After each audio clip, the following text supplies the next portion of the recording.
Um, uh, Chairman Murkowski and Ranking Member Manchin, soon-to-be Chairman, and soon-to-be Ranking Member Barrasso, and distinguished members of the committee, thank you so much for holding this committee hearing so expeditiously. And I'd like to begin by thanking Senator Stabenow and Congressman Upton for their gracious words. Senator Stabenow has been an ally as we have navigated the struggles of the recession, and Michigan is indeed fortunate to have such an incredibly hardworking and indefatigable senior senator.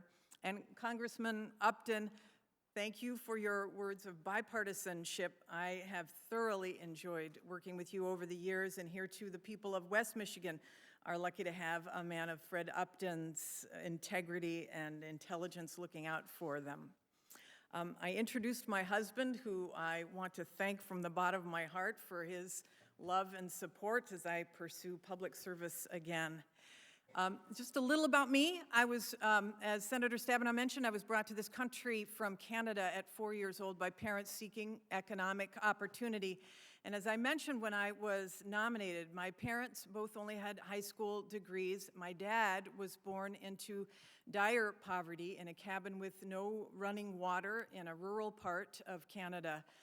My dad's father shot and killed himself out of desperation during the Great Depression because he couldn't find work for himself to support my grandmother and their 3 children. My dad was 3 years old at the time. So I bring to this role the sincere belief that we in America cannot leave our people behind.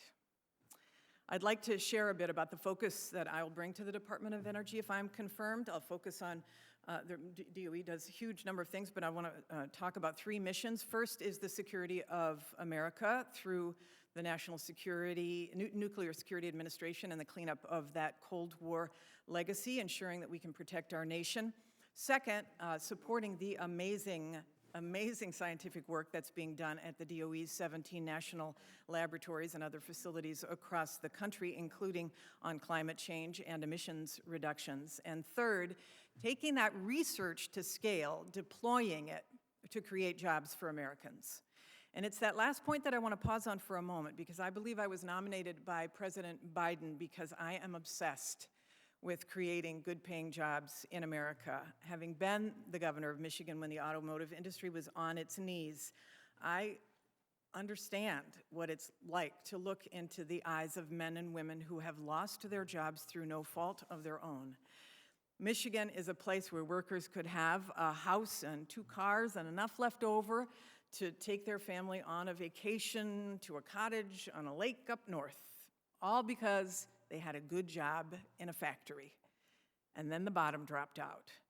The recession and the auto bankruptcies hit, and at that time, our unemployment rate was the highest in the nation. In Detroit, it was 25%. And because we had such an auto-dependent state, I knew we had to diversify, both inside the auto industry and outside the auto industry. When I say inside, I mean we built car 1.0, we had to build car 2.0, the electric vehicle, including the guts to that vehicle, which is the battery. And diversifying outside the auto industry, we had to create new jobs in new sectors, and the most promising of those sectors was in clean energy. And so we went to work. And today, 1/3 of all North American battery production is in Michigan. Michigan is one of the top 5 states for clean energy patents, and 126,000 Michiganders were working in the clean energy sector before COVID-19 hit. This is a sector that every single state can benefit from. The products that reduce carbon emissions are going to create a $23 trillion global market by 2030. That is a massive opportunity. So we can buy electric car batteries from Asia, or we can make them in America. We can install wind turbines from Denmark, or we can make them in America. We can allow other countries to corner the market on carbon reduction technologies like carbon capture, utilization, and storage, or we can put our workers in good-paying jobs manufacturing and installing those solutions in America. and we can export them all as well. So in talking with you all, thank you so much for the conversations we've had. Democrats and Republicans, I know that you share the belief of making energy in America. And if confirmed, I look forward to working with you to bring good-paying jobs to every state and to make sure that no worker gets left behind. I'm happy to take your questions.